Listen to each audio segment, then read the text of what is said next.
Step 1. Got a 4 extra long hook placed into the jaws of the vise. I'm going to cover the hook shank with tying thread. Pull down on the bobbin and snap off the excess thread. You keep your bobbin on a short leash, I call it, for accurate control and no breakage. Step 2. With the thread hanging at approximately the midpoint of the hook shank, we're going to form an underbody using some round float foam. See, the short piece comes right to the part of the hook where it just starts to turn down around the curve. Yeah, we're using this as a guide, and it helps form a nice, neat, natural underbody to suggest the natural shape of the dragon nymph. Step 3. We're now going to pull down the thread and form a fairly long dubbing loop. We want to try and create the body in one application.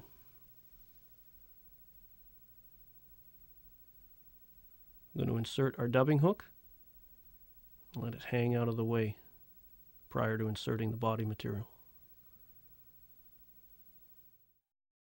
Step 4. For the body, we're going to use some rabbit fur trimmed from the hide. We're going to use a plastic clip to control this fur and place it into the dubbing loop. Crosscut rabbit works best for this. Do you use the width of the hide to determine how much fur you actually want to pinch off there? I've just simply chosen a clip that matches the amount of rabbit fur I want to use. This is a size 6 hook, so we want to use a fair amount of rabbit. We don't want to use the actual rabbit on the hide because the hide adds too much bulk. And I'm just opening the dubbing loop, placing the fur strip into the loop, and then using thread tension to hold it in place. Simply pulling down on the loop will hold that rabbit nicely. Then a couple of quick spins, and once that dubbing loop starts to twist, that rabbit isn't going anywhere. We've got a nice fur hackle, if you like, that we're going to use to form the body. What are the properties of rabbit fur that make it desirable as a piece of material for a stillwater fly? Rabbit is a soft fur with properties much like marabou. And when we're designing flies, we want to consider size, shape, color, and behavior. Size is obviously the overall dimensions of the fly. Shape is its form. Color is literally that, what it looks like to the eye and to the trout. And the behavior is twofold, both in the choice of materials and the manner in which we present it. And the rabbit fur has lots of natural movement as we strip it through the water with our retrieves, and it pulses and breathes and suggests life. When we're fishing lakes, we don't have a current like in a river to help animate our flies. We have to either do it with our retrieves or the materials we choose. So we've got about half the hook covered here, and we're going to form a second dubbing loop. You could try and form this with one loop, but this is a big hook. We're using a number 6 here, and it's far easier to create a second loop. Step 5. I'm going to pull down the tying thread, bring it back up to the hook shank, wind it backwards against the previous clump to form a second loop.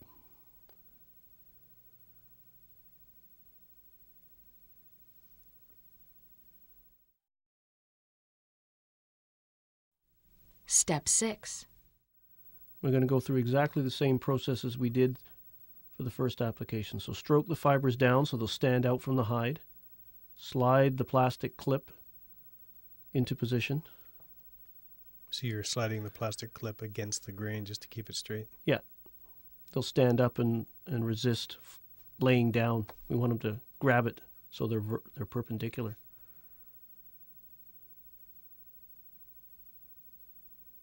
Now once again, we're just going to open the loop, slide the rabbit into the loop, pull down on the dubbing loop to apply pressure that'll pinch and hold that rabbit in place. And then once we get 1 or 2 spins, that rabbit once again isn't going anywhere. You don't slide it in that far. It's only in about 1/8 to 1/4 of an inch. Yeah, you just want enough to grab it because we want to take those long fibers and use them to our advantage. This fly, when we move it through the water, is going to pulse and breathe and move. We're using it here. It's called a bunny dragon, originally designed to imitate dragonfly nymphs. especially the darning nymphs that have the ability to jet through the water. But trout can also take this as a big leech or even a crayfish. It's just big, alive, and looks good to eat. At least I think so.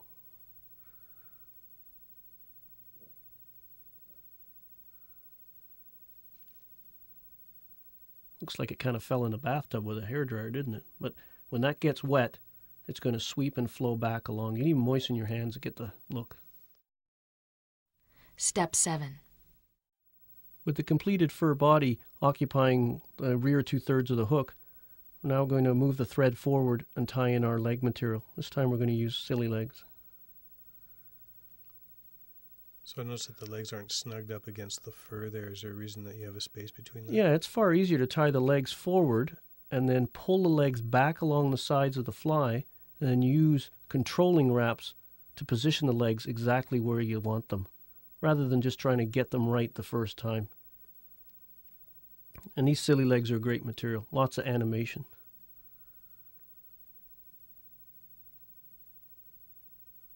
We'll just gather them and tuck them back behind the fly out of the way. Place them in the material clip.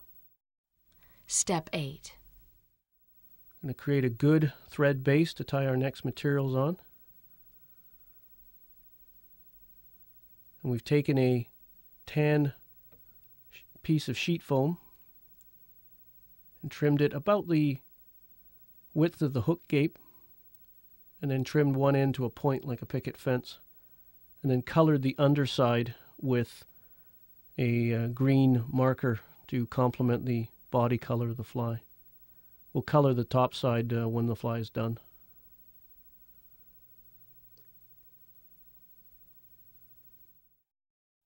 Step 9. I'm going to move the tying thread about halfway between the hook eye and the completed body, and then figure eight a small section of float foam. This is size small.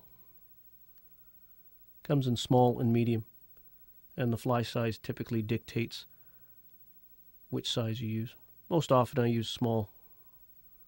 It's better to err on the side of conservative than bulky and overdressed.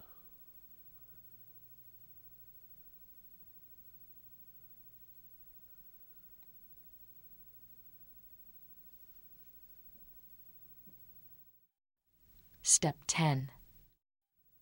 We're now going to form a small dubbing loop, starting it at the right up at the hook eye and winding the thread backward to close the loop up nice and tight where it touches the body.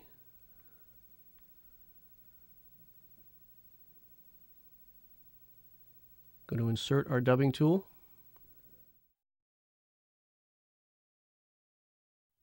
Step 11. Going to take some mohair blend dubbing, open the loop at the bottom and slide it into position. And we're just going to pat the fiber. Step 12. I've patted the fibers to flatten the appearance. I'm going to redo it again. I don't want it too scruffy. And I'm going to spin the dubbing loop tight. We're going to work that completed dubbing noodle, as it's called, in and around the eyes to form the head. You'll notice the thread is hanging at the back of the head area, right where we finish the body, because that's where the fly is going to be finished. We'll trim off the excess dubbing noodle. Step 13. We're going to take our wing case material and fold it back over the fly, and then using a tightest approach, bind the foam in place. Step 14.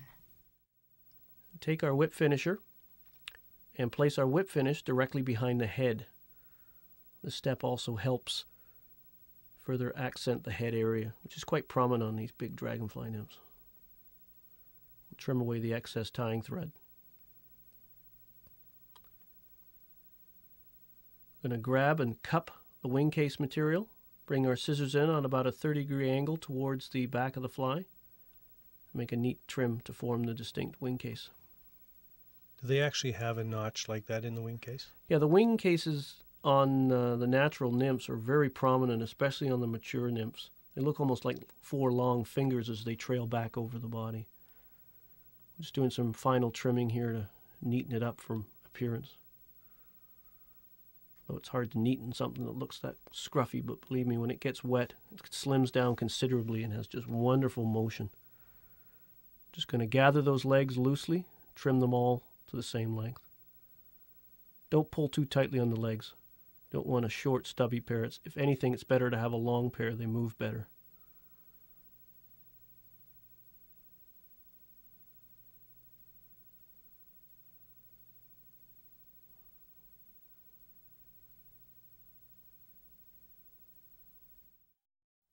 Step 15. Now we just need to color up the wing case. So once again, we're going to start with a light base color and add darker colors to create a mottled camouflage effect. Kind of edge the perimeter, then just fill in the blanks in the middle.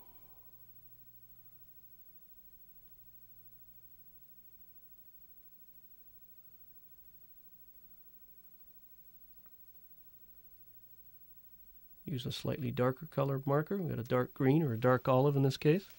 We're just going to dab it all over the fly.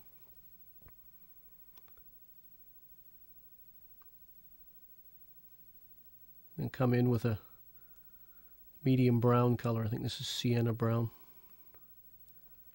Place additional marks and then use our fingers to blend and merge the colors together.